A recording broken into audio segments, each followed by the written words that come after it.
सुन सुन मायालु जोडी हो, मायालु जोडी हो, नचुडाउनु मायाको डोरी हो। वनमा फुल्यो फुल, वनमा फुल्यो फुल, माया जीवनमा नगर्नु है भुल। माग तिमी मसँग त्यो भन्दा बेसी दिन्छु, जन्म जन्म जिउला सँगै भाकेर बर पिपलु। जीवनमा सबैलाई इन्टरटेन गरेर हिँड्ने, खुसी दिएर हिँड्ने हैन। अब अहिले आएर अब जीवनमा दुःख पनि छ, दुःख पनि परेको छ हैन। थाहै भएन कुन बेला त्यो मृगुलाले काम गरेन हैन। किडनी डोनरहरू पनि खोजिरहेको छु। यस्तो कलाकारलाई यस्तो परेको छ भने हामीले पनि साथ सहयोग हरेक कुराले दिनुपर्छ भने हुनुपर्छ। हेल्थ अहिले हेर्दाखेरिमा राम्रो छ, यति नै बेला ट्रान्सप्लान्ट गर्नु चाँडै भनेर भनेको छ। अब त्यो हामी प्रोसेसमै लागेका छौँ। अब कति लाग्छ र मेरो वाइफलाई पनि हजुरहरूको आशीर्वाद, हजुरहरूको सपोर्ट भइरहोस्।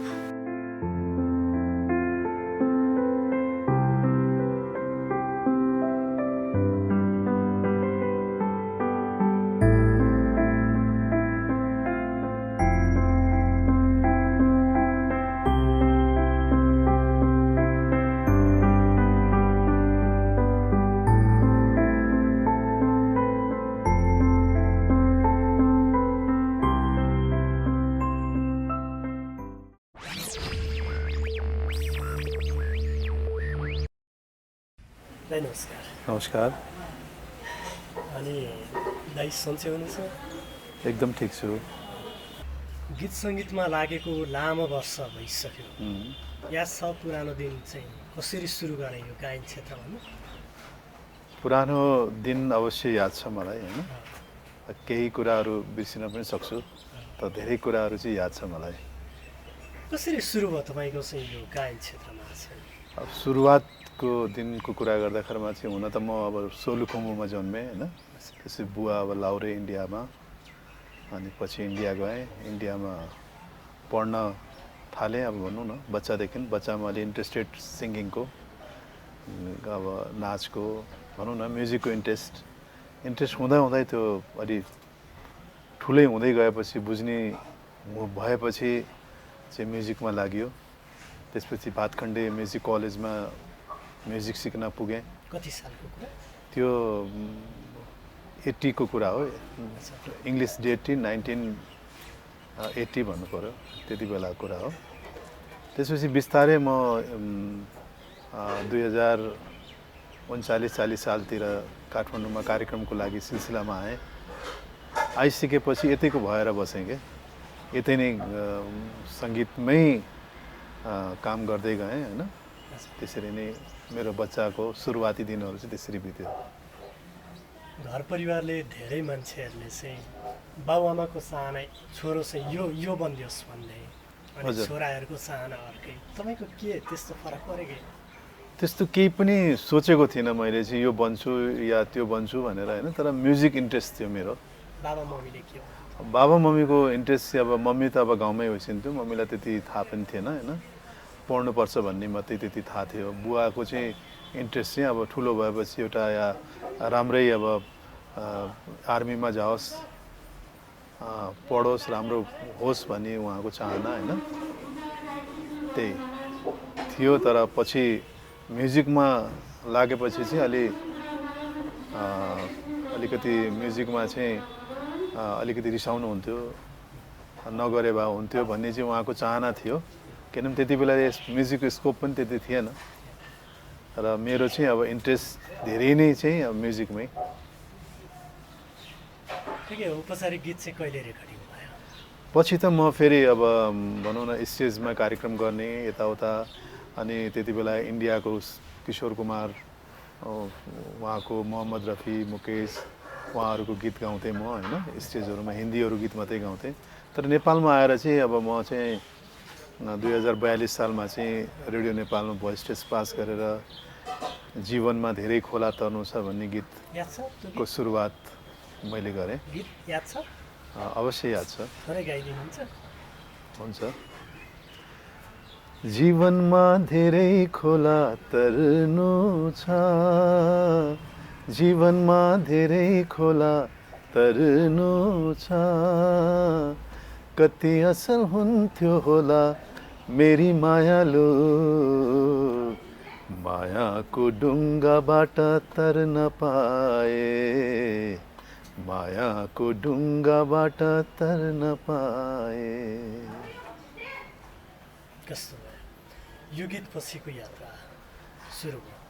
यसपछिको यात्रा भनौँ म्युजिक करियर सुरु भयो। त्यो म्युजिक इन्डस्ट्री, नेपालको म्युजिक इन्डस्ट्रीमा चाहिँ जन्म लिएँ मैले भनौँ।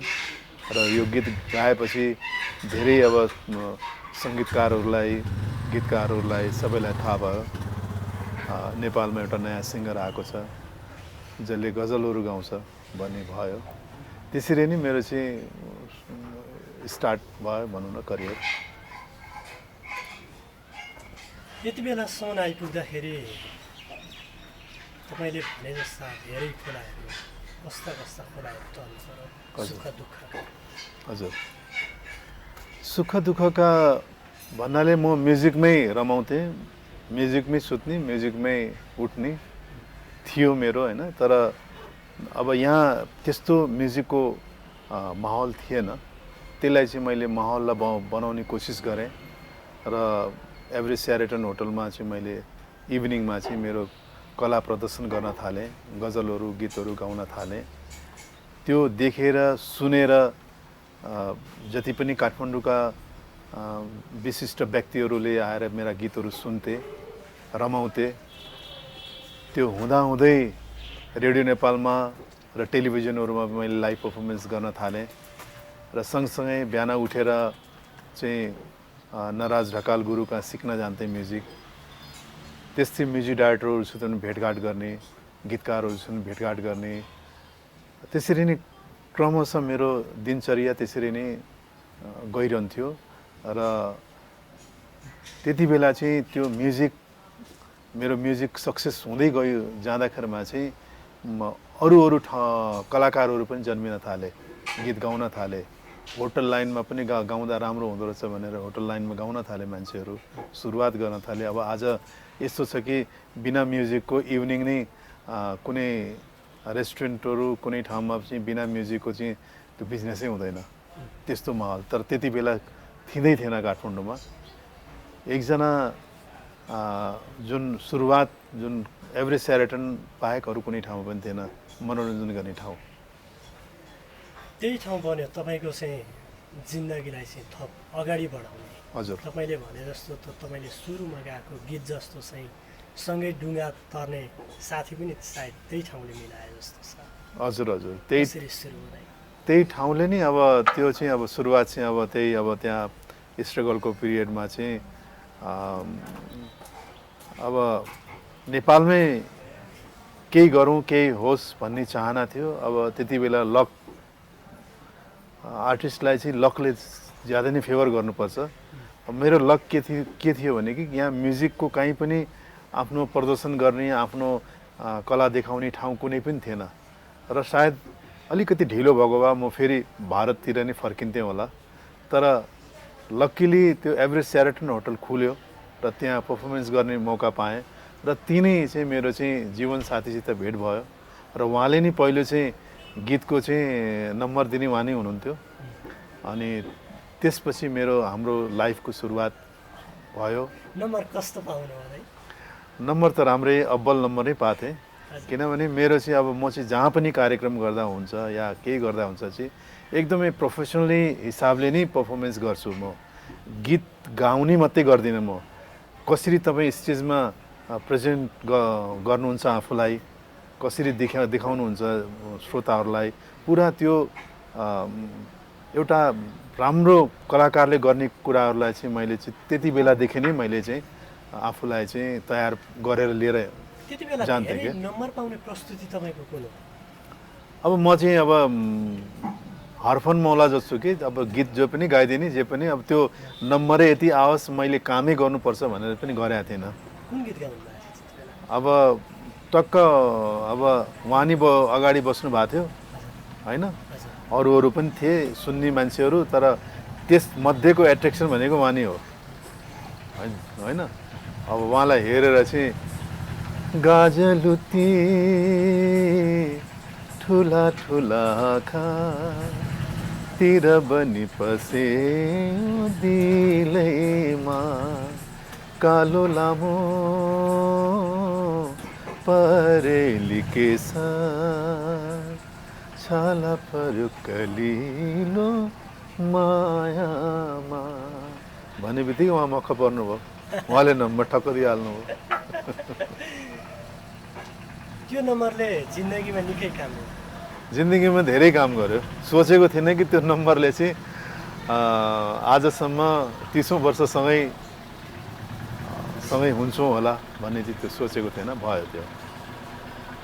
त्यसपछि भाउजूसँगको खास गरेर ईश्वरी भाउजूसँगको सम्बन्ध त्यसपछि कसरी आयो? त्यसपछि त हेर्नुहोस्, अब लाइफमा स्ट्रगल थुप्रै गर्नु पर्यो होइन। अब दुःख सुखका क्षणहरू सँगै बिताइयो, हरेक दुःखका पल पनि सुखका पल पनि होइन सँगसँगै बिताइयो। जस रमाइलो हुँदै आयो जीवन। हरेक दिन एक-एकवटा खुड्किला चढ्दै आएँ। गजलबाट सुरुवात गरेँ, त्यसपछि चलचित्रमा गीत गाउने मौका पाएँ, फेरि चलचित्रमै गीत आए, गजल आए, आधुनिक गीतहरू आए। जस सङ्गीतको वर्षा भएको भइ थियो। बेलुका अब काम, राति पर्फर्मेन्स गर्न जाने, दिनभरि स्ट्रगल गर्ने, रेकर्डिङहरू गर्ने मै व्यस्त थिएँ। त्यसरी नै लाइफ बित्दै आयो भन्नु पर्यो।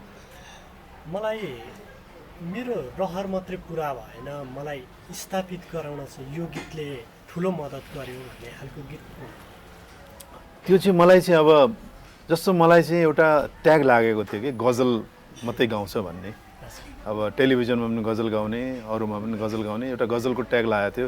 किनभने खास वास्तवमा म चाहिँ प्लेब्याक सिङ्गिङ गर्थेँ। त्यो टाइपको चाहिँ मैले हिन्दीमा पनि किशोर कुमार, मोहम्मद रफी, मुकेश उहाँहरूको गीत गाउँथेँ। यहाँ आएर चाहिँ म गजलको ट्याग लागेको थियो। अनि त्यसपछि दीपक जङ्गम दाइसित भेट भयो, अनि कृष्णहरि बराल ज्यूसित भेट भयो। उहाँले गीत सङ्गीत दिनुभयो। त्यो चाहिँ 50 सालको कुरा हो। त्यसपछि मैले जब यी हल्लाहरू गीत गाएँ, अलि फरक खालको गाउने भन्ने कुरा आएपछि यी हल्लाहरू गीत अलि फिल्मी प्याटर्नको थियो। मैले पनि यो गीत म गाउँछु भने कृष्णहरि सरलाई र हाम्रो दीपक जङ्गम दाईलाई। उहाँले प्र्याक्टिसहरू गराएर जब रिकर्डिङ भयो र टेलिभिजनमा फर्स्ट गीत आउने बित्तिकै एकदम एकैचोटि त्यो मेरो टर्निङ पोइन्ट त्यहाँबाट सुरु भयो फिल्मतिर। के त गजल त आफ्नो ठाउँमा छ, प्लेब्याक पनि यति राम्रो गाउँदो रहेछ भन्ने चाहिँ सङ्गीतकारहरूको कानमा पर्यो।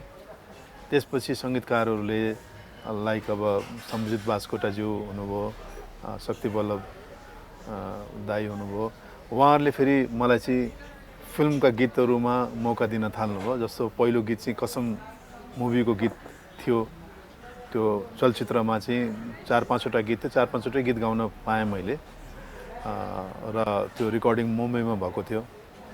र त्यो गीत जब मैले गाएँ, वनमा फुल्यो फुल, जस म गाइदिन्छु 2 लाइन। सुन सुन मायालु जोडी हो, मायालु जोडी हो, नछुडाउनु मायाको डोरी हो, वनमा फुल्यो फुल, वनमा फुल्यो फुल, माया जीवनमा नगर्नु है भुल भन्ने गीत गाएँ। त्यो एकदमै सुपर डुपर हिट भयो। अहिलेसम्म पनि त्यो रिमिक्स पनि भने के भने त्यो गीत त्यति हिट भयो मैले सोचेको पनि थिइनँ।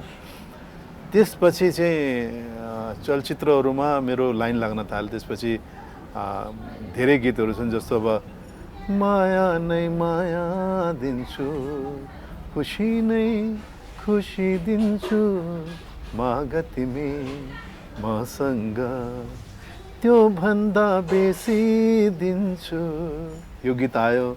अनि त्यसपछि अनि जन्म जन्म जिउला सँगै भाकेर बर पिपलु यो मन दिए यो तन दिए तिमीलाई मायालु भाकेर बर पिपलु त्यो आयो एकपछि अर्को गर्दै हिट तपाईँले गीतहरू आयो धेरै गीतमा भने जस्तो भएन यी हल्लाहरू तिमीले सुनेका हजुर जतिले सुने आनन्द कार्कीले गजल मात्रै गाउँछ भन्दै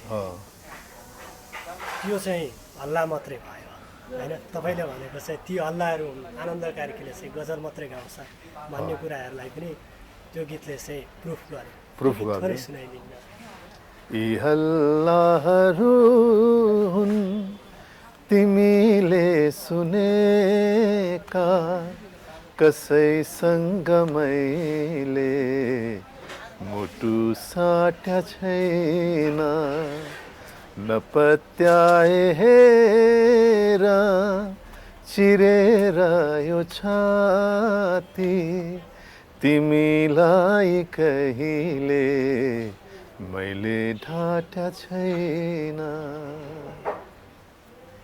सायद भाउजूलाई पनि कहिले ढाँट्नु भएन अब त्यो चाहिँ हो कहिले ढाँटिएन अब थोरै यताउता त ढाँटिहालिन्छ होइन तर गाह्रो पर्ने गरी चाहिँ ढाँट्या छैन होइन कस्तो हुँदो रहेछ खास गरेर एउटा गायकले गीत गाउँदै गर्दाखेरि धेरैको जीवनसँग मेल खान्छ तपाईँले आफूले गाएको गीत आफैसँग चाहिँ कतिको मेल खान्छ मेल प्राय खान्छ प्राय भनौँ न सबै नै खान्छ जस्तो लाग्छ कुनै अब जुन गीत ज्यादा पपुलर हुन्छ त्यो सबैलाई चाहिँ छोएको हुन्छ सबैको जीवनमा चाहिँ त्यो गीतले त्यो ठाउँ बनाएको हुन्छ होइन त्यसले गर्दाखेरिमा हरेक गीत नै त्यस्ता छन् जस्तो अब लाग्छ मन हेरिरहँ एक नाच तिमीलाई जीवनभरि माया गरौँ यसरी नै तिमीलाई भनेपछि यो प्रेमीले प्रेमिकालाई भनेको छ श्रीमानले श्रीमतीलाई भनेको छ र यो गीत भाउजूलाई भेटिसकेपछि गाउँदा अब त्यो यो गीतलाई चाहिँ म हरेक प्रकारले दर्शन पनि भन्छु किन यो भगवान्को लागि पनि हुनसक्छ प्रभुको लागि पनि हुनसक्छ होइन आफ्नो बच्चाको लागि पनि हुनसक्छ हरेकको लागि हो नि त लाग्छ मन हेरिरहँ एक नाच तिमीलाई जीवनभरि माया गरौँ यसरी नै तिमीलाई हरेकलाई नै यसलाई समेटिएको छ र मैले गाउँदाखेरिमा पनि मैले त्यही आभास गरेर गाएँ यो गीत पक्कै तपाईँले भाउजूले पनि गाउन लाउनु भयो होला है बेलामा अब यो गाउनुहुन्छ उहाँले पनि गाउनुभयो धेरै भाउजूको अफरमा गाउनु भएको छ क्या कहिले हजुर यो गीत मैले गाएको छु ईश्वरी भाउजूको अफरमा गाउनु गएको छु सुरुमा त अब यो गीत आउने बित्तिकै अहिलेसम्म पनि त्यति पपुलर छ धेरै मान्छेहरू गाउँछन् गुनगुनाउँछौँ मैले पनि गाएको छु उहाँले पनि अफर गरेको छ हजुर भाउजूले तपाईँको सबैभन्दा मन पराउने गीत जस्तो अब यही लाग्छ मन हेरिरहँ र मेरो प्राय गीतहरू उहाँलाई नै अब सुनाउँछु कुनै रेकर्डिङभन्दा अगाडि जस्तो भरे आउँछु सपनीमा पर्खिराख है अनि भाकेर बर पिपल भयो होइन माया नै माया दिन्छु धेरै गीतहरू छन् चलचित्रका गीतहरू थुप्रै छन् प्राय उहाँलाई मनपर्छ त्यसरी इन्डियाबाट रहरमै चाहिँ पसिसकेपछि नेपालमा जाउँ हजुर भाउजूको चाहिँ कतिको साथ छ यसरी अगाडि बढ्नु हरेक कुराको साथ छ नि एउटा कलाकारलाई चाहिँ के हुन्छ भने एउटा परिवारको साथ भएन भने त्यो एक्लै बढ्न सक्दैन होइन परिवार इन द सेन्स अब जीवनसाथी फ्यामिलीको वाइफको साथ हुनुपर्छ किनभने हाम्रो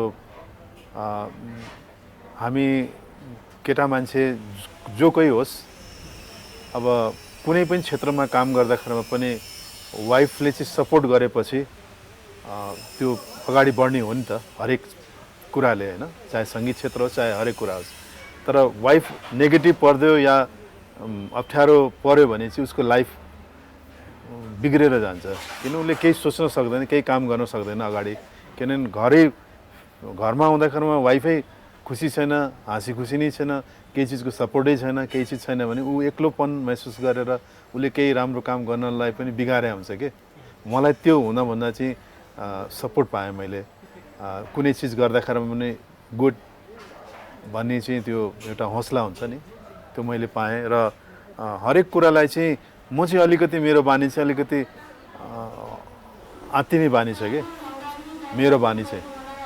अब उसको बानी चाहिँ के छ भने एकदमै कुल भएर एकदमै यो भइहाल्छ भन्ने प्रकारका कुराहरू चाहिँ लिएर चाहिँ त्यसले पनि मलाई सपोर्ट गरिरहेको हुन्छ कि कुनै चिज मैले गल्ती गरिरहेको हुन्छु या घबराइरहेको हुन्छु यो कसरी होला भन्नेमा चाहिँ उसले चाहिँ त्यसलाई चाहिँ होइन यसरी गर्नुपर्छ भने त्यो हुँदाखेरिमा चाहिँ त्यो दुईजनाकै लाइफमा चाहिँ राम्रो हुन्छ कि कुनै पनि भनौँ न अब घरमा अब सानो बच्चा हुँदाखेरि बच्चालाई टेक केयर गरिदिने अब रात बिरात हामी कहाँ कहाँ पुगिरहेको हुन्छौँ के पर्फर्मेन्स गरिरहेको हुन्छौँ कति टाढा पुगिरहेको हुन्छौँ त्यसलाई पनि दुःख नहोस् भनेर त्यही किसिमको चाहिँ उसले चाहिँ सपोर्ट गरिरहेको हुन्छ होइन। मलाई त भनौँ भने घर परिवारको बारेमा एउटा कुरा पनि थाहा छैन, सबै उतैबाट सपोर्ट छ कि त्यसले गर्दाखेरि पनि त्यो राइज लाइफको अगाडि बढ्नलाई चाहिँ धेरै काम गरिरहेछ।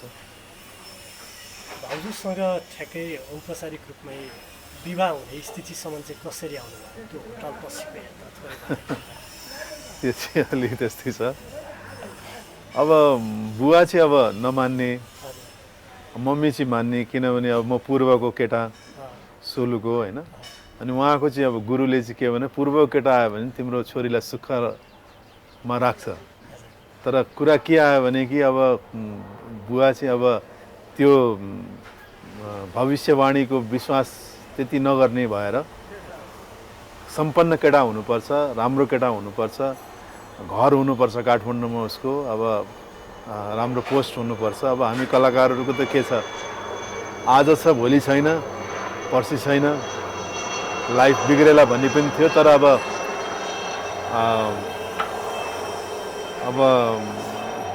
जे भन्छ नि अब दिल लाई गदी पे तो परी क्या चिज भन्छ नि, हिन्दीमा भन्छन् होइन।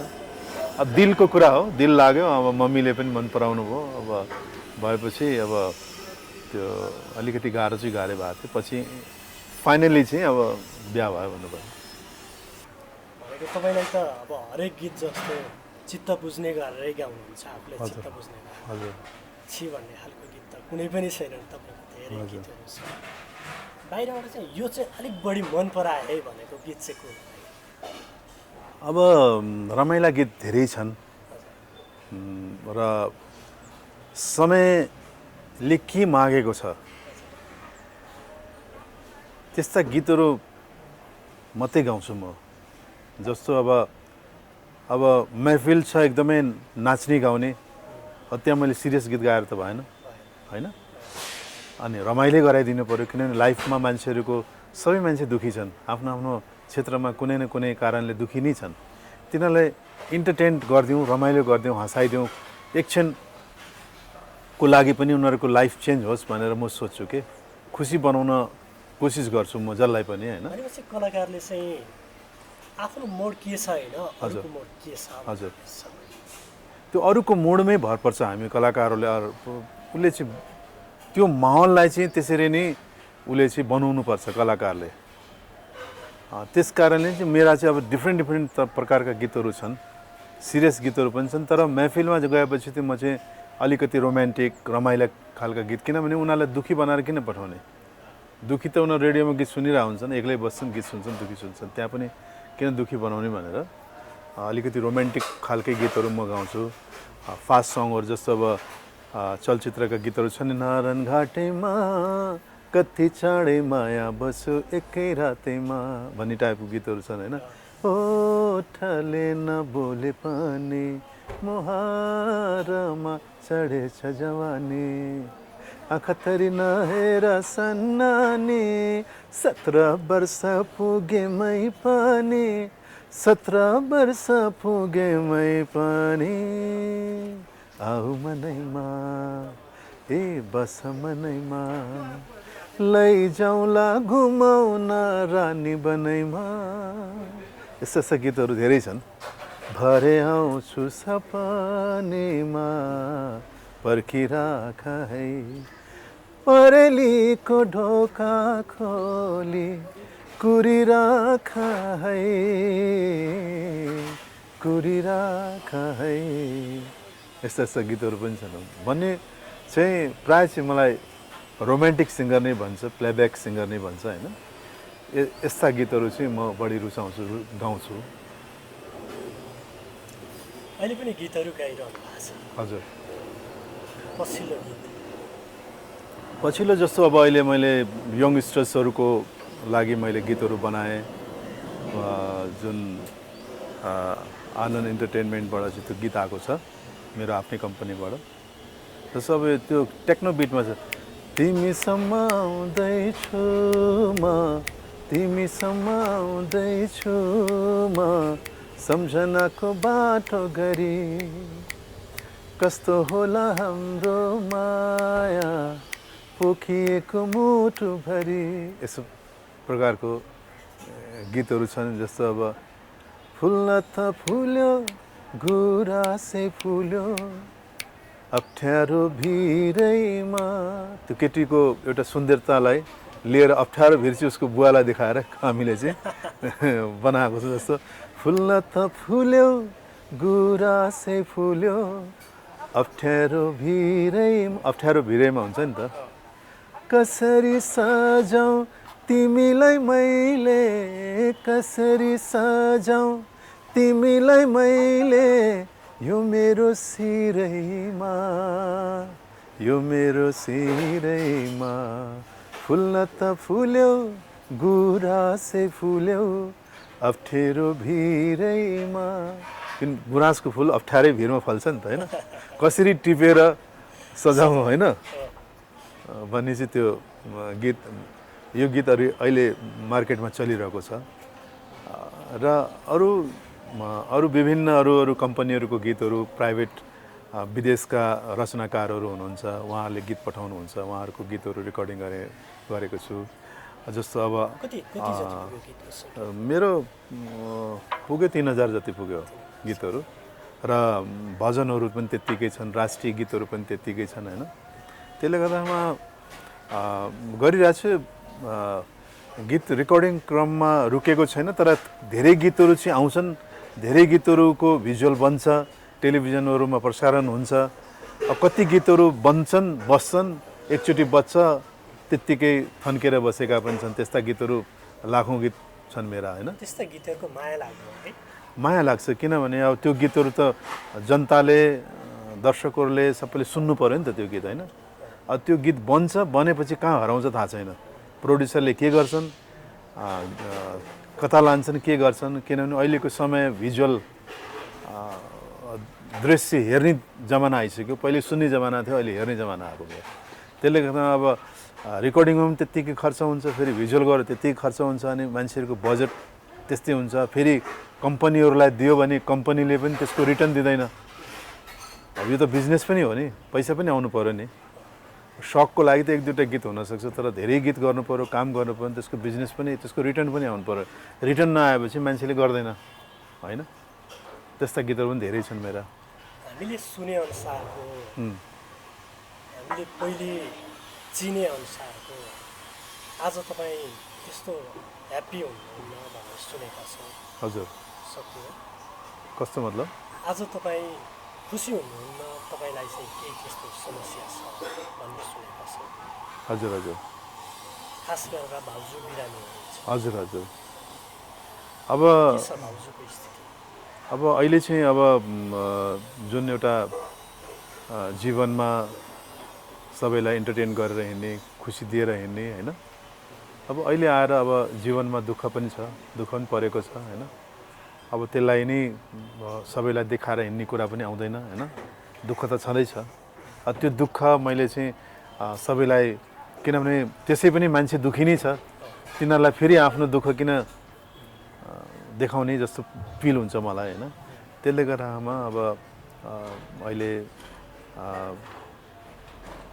नेपालको अब यही त हो खानपिन हावापानी शुद्ध छैन गभर्मेन्टले पनि त्यसलाई राम्रो गरी देखेको छैन हस्पिटलहरू हजारौँ खुलिरहेछन् तर के भन्छ गभर्मेन्टले चाहिँ जनताको जीवनसित खेलवाड नै म त भन्छु डाइरेक्ट यही भन्न चाहन्छु किनभने कि जति पनि यहाँको प्रदूषण छन् खानपिन छन् जति पनि अहिले फोहोर मैला छ त्यसलाई चाहिँ बढी ध्यान दिनुभन्दा पनि बढी हस्पिटल्सहरू खोल्ने बिजनेस हुने त्यतातिर चाहिँ बढी सरकारको पनि ध्यान छ हैन त्यस्तै कारणले पनि मेरो वाइफलाई पनि त्यही हावापानी पीडा खानपिनले गर्दाखेरिमा चाहिँ अब डायबिटिज भयो डायबिटिज भएपछि थाहै भएन कुन बेला त्यो मृगौलाले काम गरेन हैन कहिले थाहा पाउनुभयो त्यो मैले अब यो 2 महिना जति भयो थाहा पाउनुभयो हजुर मृगौलाले काम गरेन भनेर हैन हजुर त्यसलागि म अब अचानक म इन्डिया गएँ दिल्ली गएँ जिउहरू नेपालमा चेकअप गराउनु भएको थियो नेपालमा चेकअपहरू भइरहेको थियो अब यो चाहिँ अब धेरै अगाडिदेखि नै बिरामी थियो 9 वर्ष 8-9 वर्ष जति भइसक्यो तर अब यो किडनी नै जान्छ भन्ने चाहिँ थाहा थिएन तर पछि आएर थाहा पाएँ मैले हैन अब डायबिटिज भएपछि किडनीलाई चाहिँ प्रेसर डायबिटिजहरू भयो भने चाहिँ किडनीलाई हान्दो रहेछ भनेर अनि अचानक त्यो सोइलेन भएपछि दिल्ली लगेँ दिल्ली लाने बित्तिकै उहाँले भन्नुभयो कि अब किडनी ले काम गरेको छैन 5% मात्रै काम गरेको छ त्यसले गर्दामा यसलाई चाहिँ डायलिसिसमा जानुपर्छ भने डायलिसिस गराएर यहाँ आएर चाहिँ यहाँ चाहिँ अहिले चाहिँ किडनी सेन्टर अब मृगौला राष्ट्रिय मृगौला केन्द्रमा चाहिँ यो वनस्थली सिद्धार्थ वनस्थलीनिर छ त्यहाँ चाहिँ डायलिसिस सुरु गराइरहेको छु अब डाक्टर ऋषि काफले उहाँहरूको भनाइ चाहिँ चाँडोभन्दा चाँडो चाहिँ यसलाई चाहिँ ट्रान्सप्लान्ट गरिहाल्नुहोस् त्यसको लागि पनि अब किडनी डोनरहरू पनि खोजिरहेको छु आफ्नै फ्यामिलीमा पनि खोजिरहेको छु बाहिर पनि भयो भने खोजिरहेको छु त्यसैमा छु अहिले कस्तो छ भाउजूको अवस्था अथवा त्यस्तो लागि अरू प्रोसेस के गर्नुभएको छ अब त्यसको लागि चाहिँ खास प्रोसेस भन्दा पनि अब यही अब आफ्नो रिलेटिभ्सहरूलाई अरूलाई भनिरहेको छु अब जतिलाई थाहा छ मिडिया थ्रु साथीभाइ जति पनि मेरा फ्यानहरू छन् अब दुनियाँमै जहाँ जहाँ छन् नेपाली दाजुभाइ दिदीबहिनीहरू उहाँबाट फोन आउँछ उहाँहरूको ब्लेसिङ आउँछ उहाँहरूले चाहिँ सपोर्ट पनि गर्नुभएको छ आफ्नो तरिकाले त्यही हो यो बिचमा बाहिर फेरो त जानु भएको छैन अब अहिले चाहिँ म गएको छैन धेरै प्रोग्रामहरू चाहिँ मैले चाहिँ छोडेको छु उहाँलाई अलिकति धेरै अमेरिकाको सो पनि थियो मेरो अहिले यो 28 तारिकमा जुलाई 28मा त्यो पनि मैले क्यान्सल गरेँ अरू प्रोग्राम थियो इङ्ल्यान्डको प्रोग्रामहरू पनि त्यो पनि क्यान्सल गरेँ मैले हैन किनभने पहिले यतातिर हेरौँ भनेर अब यही हो कि अब हरेक ठाउँमा चाहिँ मैले सङ्घ संस्था कुनै पनि मान्छेलाई चाहिँ आनन्द कार्कीको खाँचो भएको बेलामा मैले हेल्प गरेको छु सपोर्ट नै गरेको छु प्रोफेसनली चाहिँ काम भन्दा पनि एउटा कसरी चाहिँ मैले चाहिँ इन्टरटेन दिन सकौँ कसरी श्रोताहरूलाई दर्शकहरूलाई खुसी राख्न सकौँ त्यो किसिमको कामहरू गरिरहेको थिएँ अहिलेसम्म तर आज मै माथि पर्न गएको छ यस्तो दुःख र मलाई अब सबैजनाले माया गर्नुभएको छ सपोर्ट गर्नुभएको छ हैन सबैको आशीर्वाद होस् सबैको मतलब प्रार्थना होस् भगवानप्रति कि वाइफ चाँडै ठिक होस् यही भन्न चाहन्छु अनि चाहिँ यस्तो खास गरेर कलाकारहरूसँग चाहिँ हजुर हरेक हिसाबले हजुर यस्तो ठुल्ठुलो आपद विपद आइलाग्दा चाहिँ सामना गर्न अलिक समस्या हुन्छ आर्थिक रूपमा पनि हरेक हिसाबले तपाईँलाई कस्तो छ अब आर्थिक हिसाबले त अब यो रोग यस्तो हो कि अब तपाईको अब अर्बौँपति पनि सडकपति हुन्छ यो काम यति हो जति पैसा भए पनि पुग्दैन मान्छेलाई हैन अब खर्चै खर्च छ यसमा खर्च अनलिमिटेड अब यो डक्टरीमा एकचोटि मान्छे बिरामी हुन थाल्यो भने त्यो सबैलाई नै मलाई मात्रै होइन जसलाई पनि त्यस्तो हुन्छ पुग्दैन तर पनि अब ठिकै छ, मैले आफ्नो तर्फबाट गरिरहेको छु कामहरू होइन, त्यस्तो केही गाह्रो त्यस्तो भएको छैन होइन, र सबैको आशीर्वाद पाइरहेको छु। र अब यसमा चाहिँ अब यताउता घुमाइफिराइ गऱ्यो भने पनि गभर्मेन्टलाई नै हामीले भन्नुपर्छ, किनभने कि जब यस देशको नागरिक भएपछि नागरिक पनि कुन लेभलको नागरिक हो त्यो विचार गरेर पनि त्यो गभर्मेन्टले हेरिदिनुपर्छ होइन। कलाकारको अब सञ्चय कोष छ, कलाकारको अब सङ्घ संस्थाहरू छ, उनीहरूले पनि आएर सपोर्ट गर्नुपर्छ मलाई लाग्छ होइन। त्यसै त म गरि नै रहेको छु, त्यस्तो प्रब्लम छैन।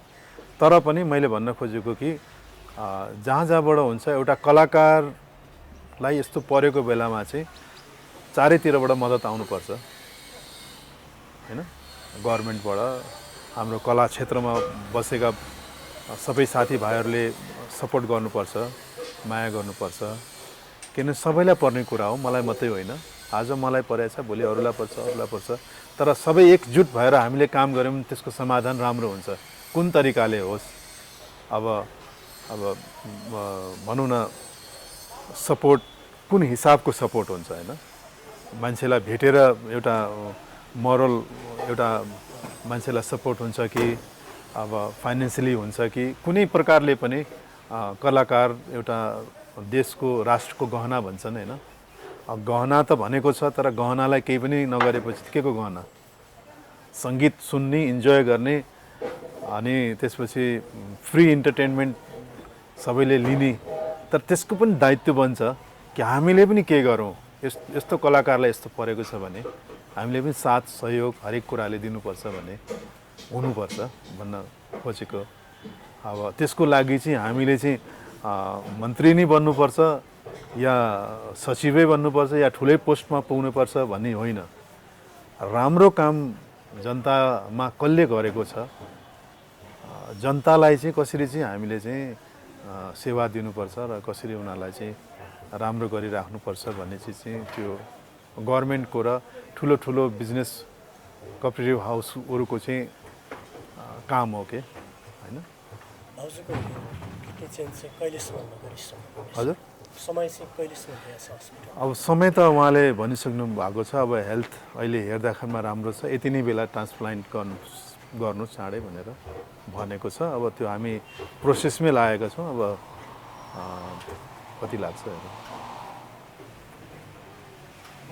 हामी पनि भाउजूको चाहिँ स्वास्थ्य लाभको हजुर, थ्याङ्क यू सो मच। अब तपाईँहरूको आशीर्वाद, तपाईँहरूको सहयोग, तपाईँहरूको सधैँ म प्रति जुन एउटा कलाकारप्रति गर्नुभएको माया सधैँ यस्तै रहिरहोस् म प्रति, र मेरो वाइफलाई पनि हजुरहरूको आशीर्वाद, हजुरहरूको सपोर्ट भइरहोस् र मलाई पनि एउटा ऊर्जा प्राप्त होस्। मैले पनि आउने दिनहरूमा अरू राम्रो राम्रो सङ्गीत गीतले इन्टरटेन गर्न सकूँ, राम्रो कुराले चाहिँ तपाईँलाई इन्टरटेन दिइरहन सकोस् भन्दै बिदा हुन चाहन्छु। आनन्द नै आनन्द